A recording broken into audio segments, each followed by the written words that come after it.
Good morning. Today we can examine the government correspondence, importance of the government correspondence. The letter written between the different offices and department of the government, autonomous bodies and the government or semi-government are called official or government correspondence. It may be between the different offices or department of the government.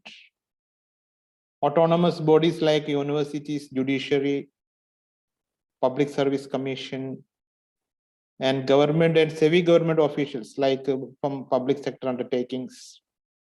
These letters, communication between the different government department and autonomous and government and semi-government bodies, this communication is called government correspondence.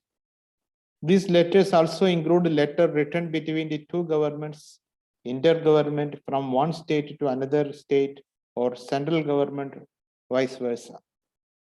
See, it may be between the government, maybe Kerala government sending a letter to the Tamil Nadu government in regarding the Mullaperiyar issue. It is an official letter. The government of Kerala writing a letter to the central government of India is a government correspondence. And intergovernment from one state government to another state central government or vice versa. These letters are written by the concerned authorities of authoritative office, and authority is his official capacity for the use of this office. Yeah, these letters are written by the concerned authoritative officer. Each and every department there has a concerned authoritative officer or authority in his official capacity and for the use of this office. It is different from the business letter as they are not friendly and should have direct style of addressing. It is different from business letter as they are not friendly. It is different from business letter as they are not friendly and should have direct style of addressing. There is no beautifying and polishing words in the government letters. Suppose in the business letter, the people are business, we are sending as a business organization and or a business, as you as a representative of the business organization, you are sending a letter to your customer. It will be very diplomatic and using a lot of polished words and so on. But in the case of government correspondence, this type of polishing words are not there. Official letters demand special care of dignity, designation of the person, or office writing the letter. Yeah, which office is writing the letter? That dignity and power of the letter is the which office it belongs. Dignity and designation of the person, office writing the letter. Suppose a letter from the chief minister office more powerful than a minister office or a department office or a secretary office. So a letter from the government of India office, a president of government of India office is also very powerful than compared to any other government offices. The president office is the most powerful, prime minister office is the most powerful, honorary Supreme Court judge is more powerful. So letter is the power, and the letter is depend on the designation and dignity of the person or office writing the letter. So then we can examine the demi-official letter.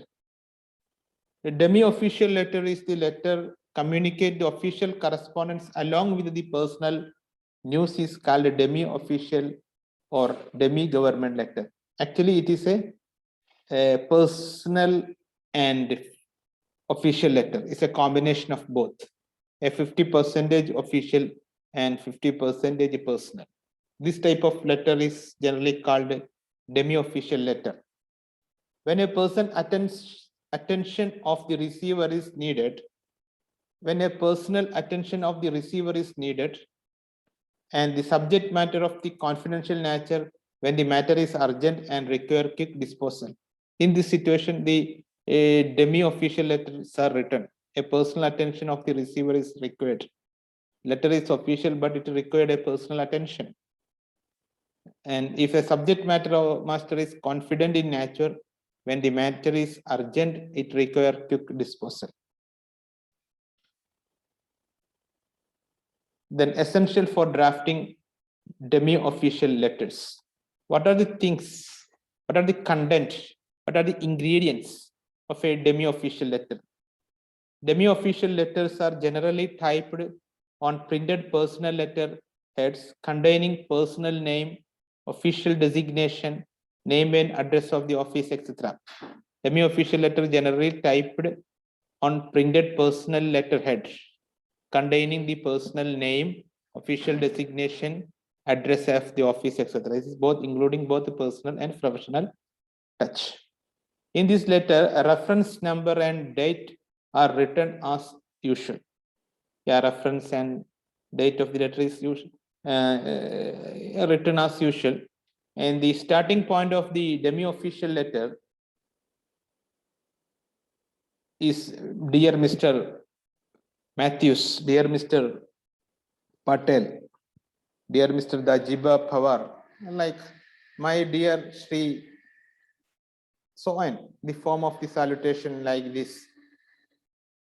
They are written first person using I instead of we.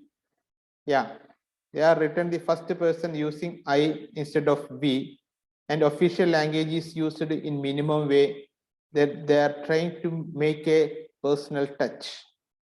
General or usual way of subscription of demi-official letter is written as yours sincerely. Thereafter, the personal name is typed or written in brackets. Yeah, so yours sincerely. Thereafter, the personal name is typed or written in the bracket. In the letters, the name and letters addresses is written at the end of the left hand bottom of the corner of the letter together with the official designation. Yeah, in this letter, name and address of the addressee is written at the end of the left hand button corner of the letter together with his official designation.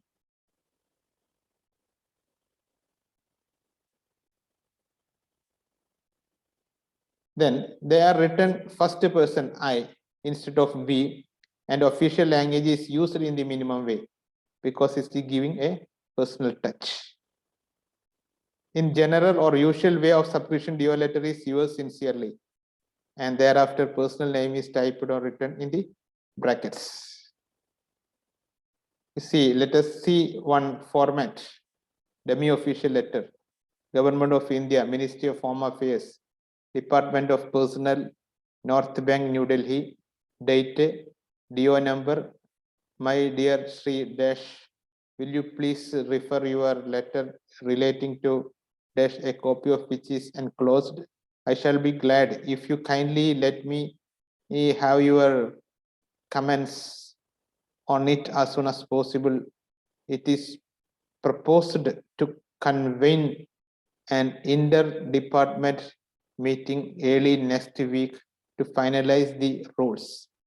Hence, an early reply will be appreciated. With regards, yours sincerely, signature Eke Sharma. It is written in bracket and closed as above, Sri N.K. Pandey, Director. So, what is the difference between memo and letter R? Memo and letter R. In a memo, it is essential to write official designation, department which with or without the name of the sender and the recipient. In the letter, it is not necessary. In the letter, it is not necessary we can simply write the name and culture of the person signing in the letter. Memo, it is essential to write the official designation, department, and so on. Without name of the sender or recipient, it is not it's not possible. In the letter, it is not necessary, and we can simply write your name, nomenclature of the person signing the letter. In a memo, words from and to are written consistently, but not in the letter. In the letter, it is not mandatory. It is not consistently. In memo, there is no salutation or complimentary clause, but they are essential in the written in a letter. Dear sir is not actually it is not generally using. Memo is addressing a lot of persons. Suppose you are in the class, generally some office persons coming to you, our class, the person itself or the instructor or the one of the students reading loudly the memo. So salutation is not mandatory. Addressing all persons in the college or in the class. Because of the traffic block in Payyanur, we are today the college buses will be start from 2:30 p.m. instead of 4 o'clock or 4:30. It's a common information. Now salutation is necessary. Memo is written in a direct style, in brief, but not in a letter.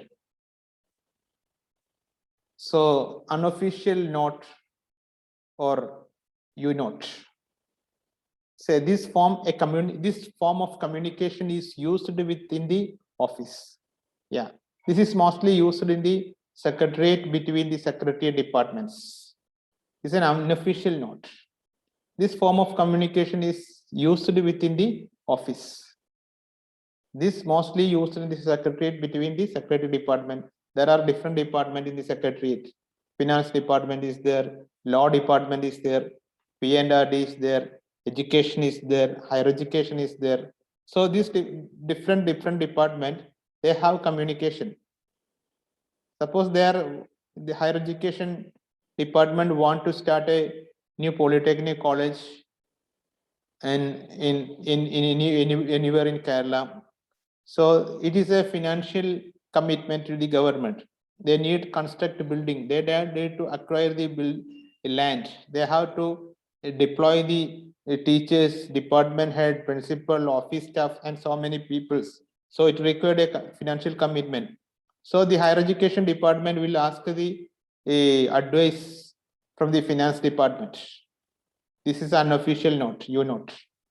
Main purpose of to obtain the advice, views, concurrence and comments on the proposal or to seek clarification of the rules.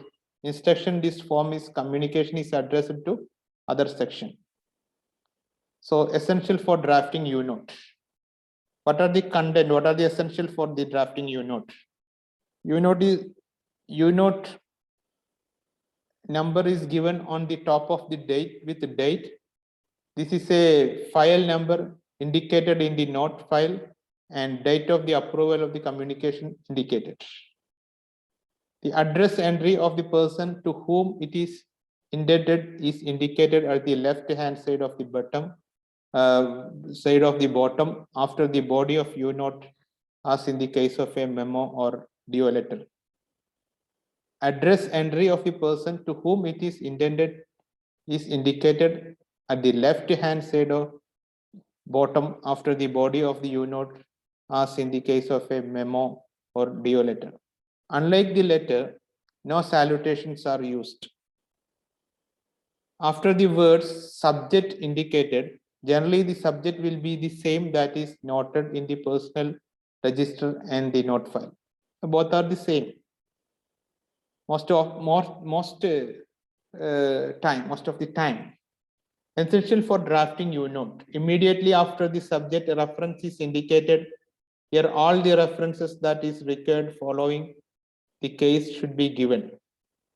Immediately after the subject reference is indicated, here all the reference that required for the following case should be given. Body of the U-note is convenient, paras come next. There is no subscription except the designation of the signatory. There is no subscription except the designation of the signatory, signed by the designation of the officer approving it. Signed by the designation of the officer approving it. Indication of the enclosures at the left end of the body. Indication of the enclosures at the left end of the body. So this is the format of a U-note, a reference allotment of the title of deed to the tribal, withdrawal of the encroachment cases of book, furnishing the information as informed by the conservator or chief conservator of the forest regarding. They are writing the letters, opinion from one department to the another department. Then we can discuss some other rest of the matter in the next class. Okay, thank you.